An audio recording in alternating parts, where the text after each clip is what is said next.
Olá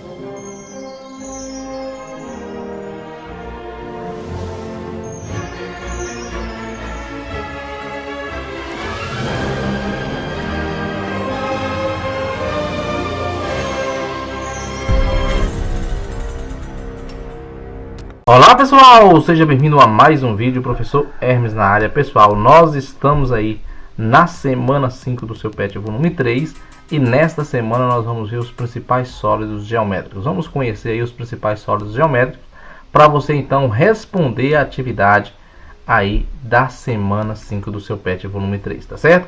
Mas antes de eu seguir, gostaria de pedir você para se inscrever neste canal, para deixar aí um like e para fazer também um comentário, pessoal. Estou esperando a sua parceria, eu conto com a sua participação, tá certo? Então vamos para aulas, vamos entender aí os principais sólidos geométricos.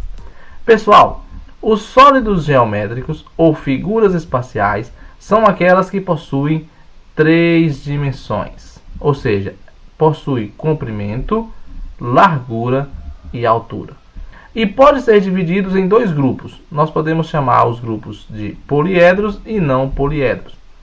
Os não poliedros são chamados aí de corpos redondos, são aquelas figuras que rolam. Os poliedros são formados apenas de faces planas, ou seja, os poliedros, pessoal, é formado por junção de polígonos.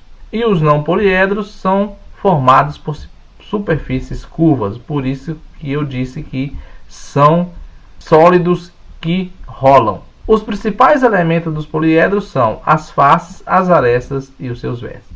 Os principais poliedros que nós temos é o seguinte, nós temos aqui os poliedros, que são cubo, paralelepípedo, prisma triangular. Prisma porque tem um polígono em cima e um polígono embaixo, ou seja, 2 bases, uma superior e uma inferior, e essas bases são ligadas por uma retinha.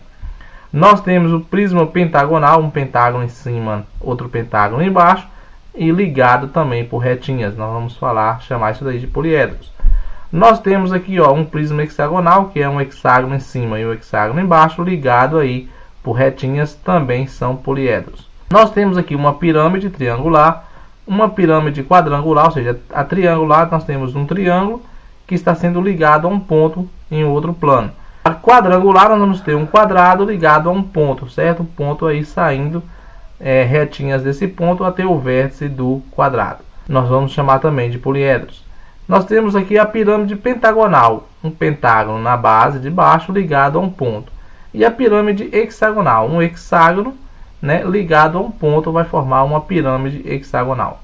Então isso daqui, todas essas figuras são chamadas de poliedros, todas são formadas aí por polígonos, tá certo? Então nós vamos ter aqui na sua formação polígonos que juntando em si, triângulos que se juntam com pentágono, forma a pirâmide pentagonal. Aqui nós vamos ter retângulo que se junta com quadrado e forma então aqui o paralelepípedo, tá certo? Aqui nós temos, pessoal, os principais elementos dos poliedros. Quais são? Os principais elementos são faces, arestas e vértices. O cubo possui no total 6 faces, ou seja, face é cada parte aqui que nós temos, é cada polígono que nós temos na figura, ou seja, no sólido. Nós temos aqui, por exemplo, 6 quadradinhos, 6 quadradinhos unindo eles em si, vai formar o cubo. Então eu posso dizer que existe 6 faces para o cubo. Aresta, pessoal, nós podemos perceber aqui, tá vendo? Aqui é face. A aresta é cada retinha dessa que compõe aí os polígonos que formam o cubo. Então nós vamos ter para o cubo, nós vamos ter então 12 arestas ou 12 retinhas dessas, ok? Fácil, 4 retinhas do quadrado de cima, 4 retinhas do quadrado de baixo e 4 retinhas que ligam os 2 quadrados, formando aí 12. E o vértice, pessoal, é cada encontro dessas retinhas. Então nós vamos ter, onde encontrar 2 ou mais retinhas, nós vamos chamar de vértice. E nós vamos ter 8 vértices aqui dentro do cubo. Ou seja, no cubo nós vamos ter 8 vértices. Existe uma relação, pessoal, que é chamada relação de Euler. Essa relação de Euler indica para nós uma fórmula que faz com que a gente saiba o número de vértices, faces e arestas de um determinado produto sem precisar desenhar. Por exemplo, A fórmula de Euler diz que V mais F é igual a mais 2. O que isso significa? Isso significa o seguinte, que o número de vértices somado com o número de face é igual ao número de aresta mais 2. Para você nunca esquecer a fórmula, ó, você mais feliz é igual a alegria mais 2. Certo? Só um pequeno detalhe para você não esquecer aqui. Então vamos lá. Se eu quero saber, por exemplo, qual é o número de faces de um cubo, vamos ver se isso bate? Ó, o número de vértices de um cubo foi dado para nós, por exemplo. Suponhamos que tem 8 vértices. Mas o número de face não foi dado. Então, 8 mais face é igual o número de aresta mais 2. O número de aresta foi dado para nós, que é 12. 12 mais 2. Então, eu posso dizer ó, que 8 mais F é igual a 12 mais 2. 8 mais F, que é o número de face, é igual a 12 mais 2, 14. Então, 8 somado com quem que dá 14? Então, eu posso dizer que F é igual a 14 menos 8 e que F vai ser igual a 6. Isso bateu, o número de faces de um cubo realmente é 6. Então, eu posso utilizar esta fórmula para achar vértice, faces ou arestas. É a relação aí de Euler, tá certo? Não se esqueça disso. Nós vamos precisar também entender nessa semana as medidas de capacidade e volume, já que nós vamos entender aí o volume dos sólidos geométricos, tá certo? As medidas de capacidades representam as unidades usadas para definir o volume no interior de um recipiente. A medida padrão do volume é o metro cúbico, ou seja, o metro cúbico é a medida padrão aí para volume. O volume de 1 metro cúbico corresponde ao espaço ocupado por 1 metro de aresta, de um cubo de 1 metro de aresta. Ou seja, quando eu falo 1 metro cúbico, eu estou dizendo que eu tenho um cubo de 1 metro e que ele vai ser preenchido. Ou seja, o cubo vai ter comprimento, largura e altura iguais, então nós vamos ter 1 por 1 de altura. Então, se a gente encher um recipiente 1 por 1 de altura, isso corresponde a 1 metro cúbico, tá certo? E como é que a gente calcula? É calculado multiplicando o comprimento, a largura e a altura do cubo. As unidades de volume são quilômetros cúbicos, hectômetros cúbicos, decâmetros cúbicos, metros cúbicos, decímetros cúbicos, centímetros cúbicos e milímetros cúbicos. As transformações entre os múltiplos e submúltiplos do metro cúbico são feitas multiplicando-se ou dividindo-se por 1000. Por exemplo, eu tenho aqui 1 metro cúbico, se eu quero transformar para decímetro, eu multiplico por 1000. Se eu quero transformar ainda em centímetro, eu torno a multiplicar por 1000. Se eu quero transformar em milímetro, eu torno a multiplicar por 1000. Mas se eu estou com uma unidade de medida e quero transformar para outra que vem antes, eu vou dividir por 1000 quantas vezes for necessário. Ok? Então, o volume de 1 metro cúbico corresponde ao espaço ocupado por um cubo de 1 metro de aresta, que é calculado multiplicando-se o comprimento, a largura e a altura do cubo. O litro, pessoal, é representado por L, representa a capacidade de um cubo de aresta igual a 1 decímetro. Como o volume de um cubo é igual à medida da aresta elevado ao cubo, a figura ao lado mostra essa relação. Então eu posso dizer que 1 litro equivale a 1 decímetro cúbico. Ok? Outras relações, 1 metro cúbico também equivale a 1000 litros. E 1 centímetro cúbico equivale a 1 ml. Tá certo? Então são medidas que você precisa guardar aí. Por quê? Porque nós vamos aprender agora um resumão sobre volume dos sólidos aqui geométricos. Nós temos aqui os prismas, pessoal. Prismas são formados por polígonos iguais que tem na base superior e inferior e que são ligados por retas.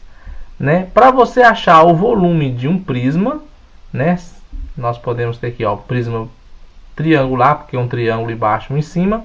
Aqui nós temos um prisma pentagonal, porque é um pentágono em cima e outro embaixo.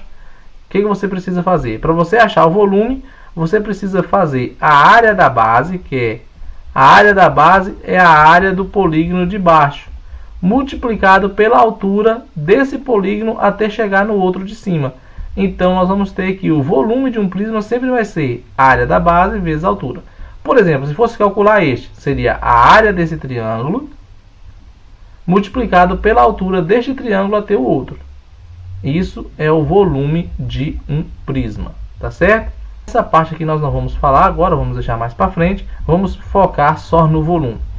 Paralelepípedo, pessoal. O volume do paralelepípedo, o que é o mesmo paralelepípedo? É uma figura, né, formada aí por quadriláteros, onde nós vamos ter um comprimento diferente de uma largura, diferente de uma altura, ou pelo menos uma das dimensões é diferente das outras duas.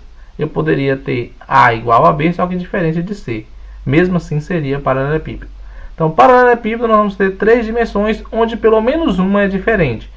E para calcular o volume, pessoal, você vai pegar a multiplicação das 3 dimensões.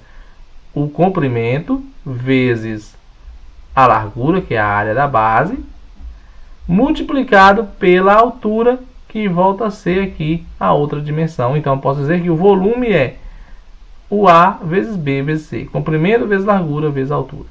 Já o cubo, nós vamos ter aí comprimento, largura e altura iguais. Nós podemos chamar aqui, ó, o comprimento de A, a largura de A e a altura de A, porque são os mesmos valores. Então, o volume vai ser A vezes A vezes A, ou você pode resumir como A elevado ao cubo. Essa parte de área aqui nós vamos deixar para ver mais à frente, que não é o nosso foco. Nós vamos ter também o cilindro. O cilindro, pessoal, é formado por um círculo na parte superior e um círculo na parte inferior. O volume vai ser a área do círculo inferior multiplicado pela distância desse círculo até chegar no outro de cima. Ou seja, o volume vai ser a área da base, que é o círculo inferior, vezes a altura. Como a área da base aqui é πr ao quadrado, então eu posso dizer que o volume vai ser πr ao quadrado multiplicado pela altura. Você pode simplificar nesta fórmula. Ok? A pirâmide também vai ser a área da base vezes a altura, só que dividido por 3. Tá certo? Então nós vamos focar aqui, ó, que o volume de uma pirâmide vai ser a área da base, da figura que compõe a base, multiplicado pelo volume, que é essa base até chegar no ponto, dividido por 3. Por que dividido por 3? Porque como aqui é um ponto, esse ponto representa um ponto central aqui do polígono da parte de baixo, nós perdemos aqui um pedaço que teria se fosse o caso do prisma, né? Tá vendo aqui, ó, nós temos aqui um quadrado embaixo, e neste caso, se a gente fazer um pontinho aqui, ó, e ligar nos vértices, nós vamos perder um pouquinho da lateral. É o que acontece aqui na pirâmide. Então nós vamos ter que o volume é 1/3 de A vezes B vezes a altura. Nós temos o cone, ó, o cone vai ser 1/3 da área da base vezes a altura também. Ou seja, a área da base vezes a altura dividido por 3. A área da base de um cone é um círculo, nós vamos pegar aí a altura sendo a distância do círculo até o ponto e vamos dividir por 3. Tá certo? Muitas vezes é preciso usar algumas outras regrinhas aqui para achar a altura, como é o caso aqui, ó. Essa retinha chamada de geratriz, a altura de H e o raio aqui da circunferência de raio. Para mim achar a altura, eu preciso entender que a geratriz ao quadrado é igual à altura ao quadrado mais o raio ao quadrado. Por quê? Porque formou um triângulo aqui, ó, de 90 graus, e nós vamos ter então a relação de Pitágoras. Tá ok? E a esfera, pessoal, nós vamos ter que o volume da esfera é 4πr ao cubo dividido por 3. Então você precisa lembrar aí, ó, desta forma, é 4 vezes πr ao cubo dividido por 3. Essa área nós não vamos falar agora, vamos deixar isso daí mais para frente. Pessoal, então terminamos aqui essa pequena revisão. Espero que você consiga responder aí a sua atividade, né? Então, se você gostou do vídeo, deixa aí o seu like, também se inscreva no canal e faça um comentário. Estou esperando a sua participação. Até o próximo vídeo. Fique com Deus. Tchau.